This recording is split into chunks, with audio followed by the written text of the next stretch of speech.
नमस्कार मित्रों, मैं सुनील बुटानी आज आपके समक्ष हिंदी एवं भारतीय भाषाओं का महत्व विषय पर अपना आलेख पढ़ने जा रहा हूं।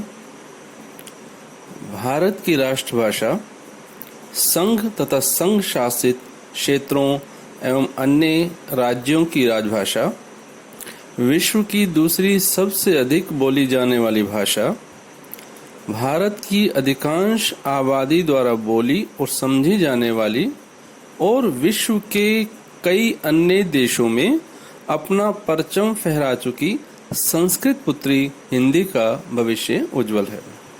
वर्तमान में देश के लगभग 5% से भी कम इंग्लिश भाषी लोग देश की 95% से अधिक हिंदी एवं हिंदीतर भाषी लोगों पर हावी होने की कोशिश कर रहे प्रतीत होते हैं।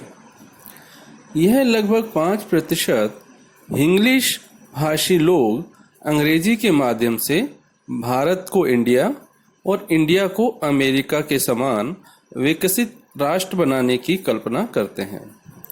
देश का प्रत्येक नागरिक भारत को एक विकसित राष्ट्र बनते देखना चाहता है। हमें भारत को वह पुरातन भारत बनाना है जो सोने की चिड़िया कहलाता था। जब भारत सोने की चिड़िया कहलाता था, उस समय देश में इंग्लिश भाषा नहीं बल्कि हिंदी एवं अन्य भारतीय भाषा ही विद्यमान थी।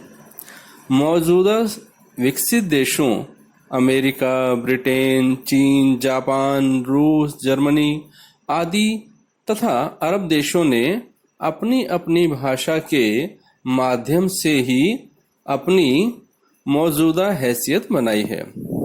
यदि किसी विदेशी भाषा को अपनाकर ही विकास की ऊंचाइयों को छुआ जा सकता, तो आज के विकसित राष्ट्र विकसित नहीं अपितु विकासशील देश होने चाहिए थे। देश के इंग्लिश भाषी लोगों का कहना है कि अंग्रेजी रोजगार एवं विकास की भाषा है। हिंदी एवं अन्य भारतीय भाषाओं के माध्यम से रोजगार एवं विकास प्राप्त नहीं किया जा सकता। केवल इंग्लिश ही रोजगार, व्यापार एवं विकास की भाषा नहीं है। अंग्रेजी अंतर्राष्ट्रीय भाषा भी नहीं है, जैसा कि आम धारणा है। प्रकाशन जगत की अग्रणी संस्था पेंगुइन, जो कि केवल अंग्रेजी पुस्तकों का प्रकाशन करती थी, उसने हिंदी और अन्य भारतीय भाषाओं में भी पुस्तकों का प्रकाशन प्रारंभ किया है।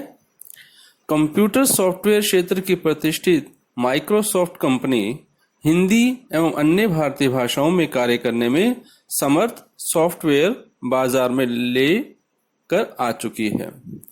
मोबाइल फोन की अग्रणी कंपनियां अपने मोबाइल फोन सेटों में हिंदी एवं अन्य भारतीय भाषाओं में सुविधाएं प्रदान कर रहे हैं, जिससे शहरों के साथ साथ गांवों के लोग भी मोबाइल फोन का बखूबी इस्तेमाल कर रहे हैं।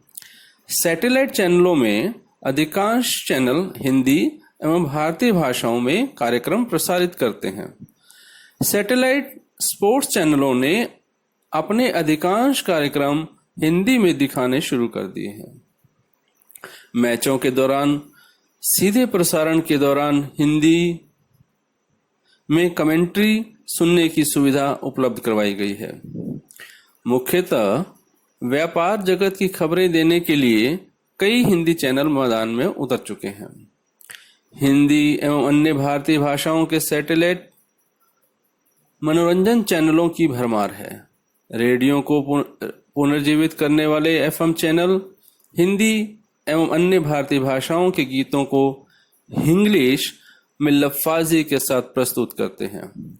एफएम चैनलों के रेडियो जॉकी, जिन्हें हम आरजे कहते हैं, इंग्लिश भाषा का प्रयोग करते हैं। देश में इंग्लिश धारावाहिकों अथवा फिल्मों का निर्माण करने के लिए कोई निर्माता निर्देशक साहस करने को तैयार नहीं है। जिस किसी निर्माता निर्देशक ने ऐसा प्रयास किया भी, तो वे अपनी फिल्मों के लिए दर्शक ढूंढते रह गए और उन्होंने दोबारा ऐसा करने की हिम्मत नहीं जुटाई। देशी विदेशी कंपनियों का कोई भी इंग्लिश विज्ञापन हिंदी एवं अन्य भारतीय भाषाओं के जुमलों के बिना पूरा नहीं होता। हिंदी एवं अन्य भारतीय भाषाएं रोजगार, व्यापार एवं विकास की भाषा है। देशी विदेशी कंपनियों द्वारा हिंदी एवं हिंदीतर भारतीय भाषाओं का इस्तेमाल उनकी व्यावसायिक जरूरत है। व्यवसायी को बिजनेस और रुपए डॉलर से मतलब है, ना कि किसी भाषा से।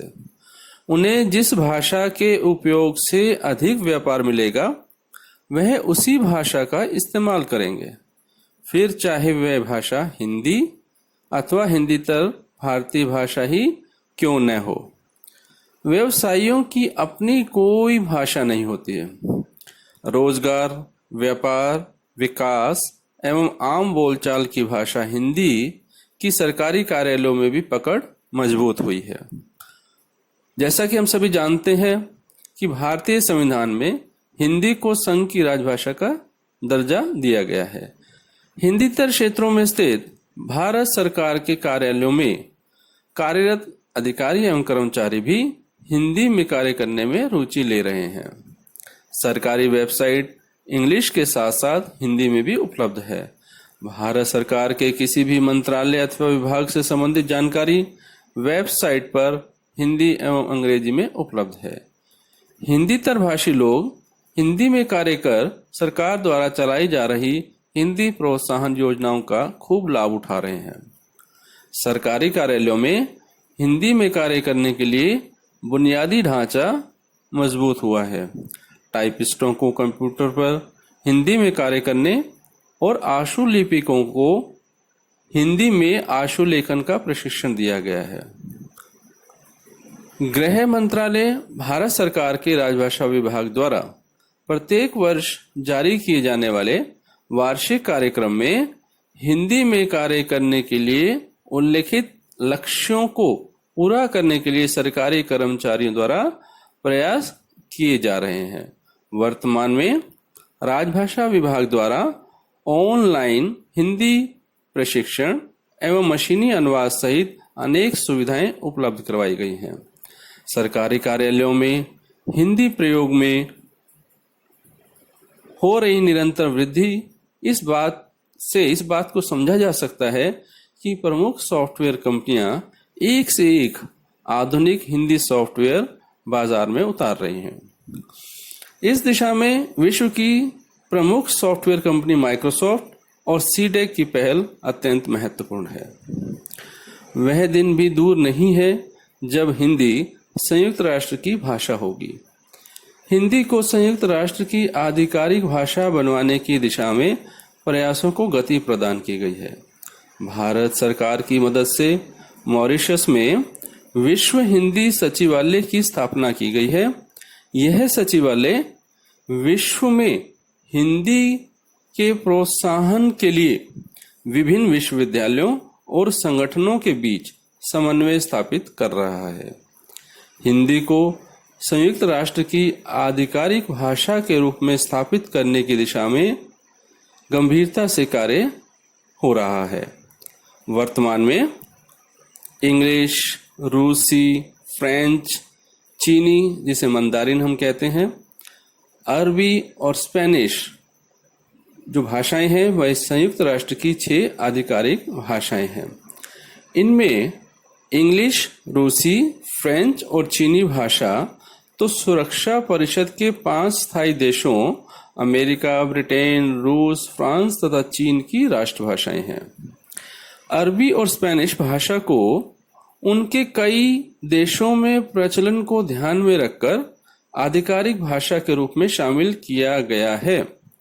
इसी आधार पर भारत हिंदी को संयुक्त राष्ट्र की आधिकारिक भाषा बनाए जाने की दावेदारी कर रहा है। हिंदी को संयुक्त राष्ट्र की भाषा बनवाने के लिए गैर सरकारी स्तर पर भी प्रयास तेज हो गए हैं। हिंदी को संयुक्त राष्ट्र की आधिकारिक भाषा बनाए जाने के लिए सरकारी प्रयासों के अलावा विभिन्न क्षेत्रों से जुड़े लोग भी अपने अपने भाषाई कर्तव्यों का निर्वहन करें तो यह कार्य अपेक्षित समय अवधि से पहले पूरा हो सकता है। भारतीय राजनेताओं को आधिकारिक विदेश यात्राओं के दौरान विदेशी राजनेताओं से राष्ट्रभाषा हिंदी में बात करनी चाहिए। मीडिया के समक्ष संयुक्त वक्तव्य जारी किए जाने के समय राष्ट्रभाषा हिंदी का प्रयोग किया जाना चाहिए। जब रूस, चीन, जापान, फ्रांस, अमेरिकी, कोरिया, अरब देशों के प्रधानमंत्री अथवा राष्ट्रपति अपने विदेश दौरों के दौरान अपनी अपनी राष्ट्रभाषा में बातचीत और मीडिया के समक्ष वक्तव्य दे सकते हैं तो भारतीय राजनेता भी ऐसा कर सकते हैं और वर्तमान में माननीय प्रधानमंत्री नरेंद्र मोदी जी ऐसा कर रहे हैं। उन राष्ट्राध्यक्षों के साथ द्विभाषी होते हैं तो भारतीय राजनेताओं के साथ भी द्विभाषीय हो सकते हैं। सर्वाधिक महत्वपूर्ण है कि संयुक्त राष्ट्र के अधिवेशनों में भारतीय प्रतिनिधियों द्वारा अपना भाषण केवल राष्ट्रभाषा हिंदी में ही दिया जाए। इस दिशा में भारतीय प्रधानमंत्री श्री नरेंद्र मोदी जी ने उत्कृष्ट पहल की है, जिन्होंने विश्व के अग्रणी देशों के सर्वोच्च नेताओं को प्रभावित किया है। वे समय समय पर हिंदी में बोलने का प्रयास करते हुए दिखाई देते हैं। पूर्व प्रधानमंत्री अटल बिहारी वाजपेयी जी ने संयुक्त राष्ट्र अधिवेशनों में हमेशा अपना भाषण राष्ट्रभाषा हिंदी में ही दिया है। जब भारतीय राजनेता राष्ट्रभाषा का सम्मान करेंगे तो संयुक्त राष्ट्र के अन्य सदस्य देशों से हम यह अपेक्षा कैसे कर सकते हैं कि वे संयुक्त राष्ट्र में हिंदी को आधिकारिक भाषा का दर्जा प्रदान करने का समर्थन करेंगे। हिंदी फिल्म उद्योग की राष्ट्रभाषा हिंदी के प्रचार प्रसार में एक महत्वपूर्ण भूमिका है। भारतीय हिंदी फिल्मों और गीतों के प्रशंसक विश्व भर में हैं। जो व्यक्ति हिंदी भाषा नहीं जानता है वह भी हिंदी फिल्मों और गीतों का आनंद लेता है। ऐसे अनेक उदाहरण हैं जब किसी विदेशी ने हिंदी फिल्मों और गीतों को समझने के लिए हिंदी भाषा सीखी है। हॉलीवुड के समकक्ष बॉलीवुड के कलाकार विदेश में स्टेज शो करते हैं। हिंदी गीतों की धुन पर विदेशी लोगों को थिरकने के लिए मजबूर कर देते हैं। बॉलीवुड के कलाकारों से अपेक्षा की जाती है कि वे हिंदी फिल्मों के नायक अथवा नायिका होने के नाते सार्वजनिक कार्यक्रमों में हिंदी भाषा में अपने विचार प्रस्तुत करें। देश विदेश के लोग जब इन कलाकारों द्वारा अभिनीत हिंदी फिल्में देख व समझ सकते हैं तो इन कलाकारों द्वारा प्रस्तुत किए गए विचार भी वे अवश्य समझेंगे। ऐसा भी नहीं हो सकता कि हिंदी फिल्मों के महानायक और महानायिकाएं हिंदी में अपने विचार प्रस्तुत ना कर सकें। यदि बॉलीवुड अर्थात हिंदी फिल्म इंडस्ट्री के कलाकार, निर्माता, निर्देशक, फिल्म विश्लेषक आदि अपनी फिल्मों व राष्ट्र की भाषा हिंदी को उचित स्थान प्रदान कर दें तो हिंदी को राष्ट्रभाषा के साथ साथ विश्व भाषा बनने से कोई नहीं रोक सकता। हिंदी के लिए सबसे वैज्ञानिक और प्राकृतिक देवनागरी लिपि इस्तेमाल की जाती है। हिंदी एवं अन्य भारतीय भाषाओं के शब्द मूलतः संस्कृत से लिए गए हैं। संस्कृत सभी भारतीय भाषाओं की जननी है। हिंदी ने लचीला रुख अपनाते हुए विभिन्न भारतीय एवं विदेशी भाषाओं के अनेक शब्दों को ज्यों का त्यों अपने में समाहित किया है और इस दिशा में निरंतर प्रयास किए जा रहे हैं। निष्कर्षतः भारत की राष्ट्रभाषा, संघ एवं अन्य राज्यों की राजभाषा, रोजगार, व्यापार एवं विकास की भाषा, संयुक्त राष्ट्र की आधिकारिक भाषा के लिए दावेदार एकमात्र दक्षिण एशियाई भाषा हिंदी का भविष्य उज्जवल है। राष्ट्र के प्रत्येक व्यक्ति से उसका भाषाई कर्तव्य निर्वहन अपेक्षित है। धन्यवाद।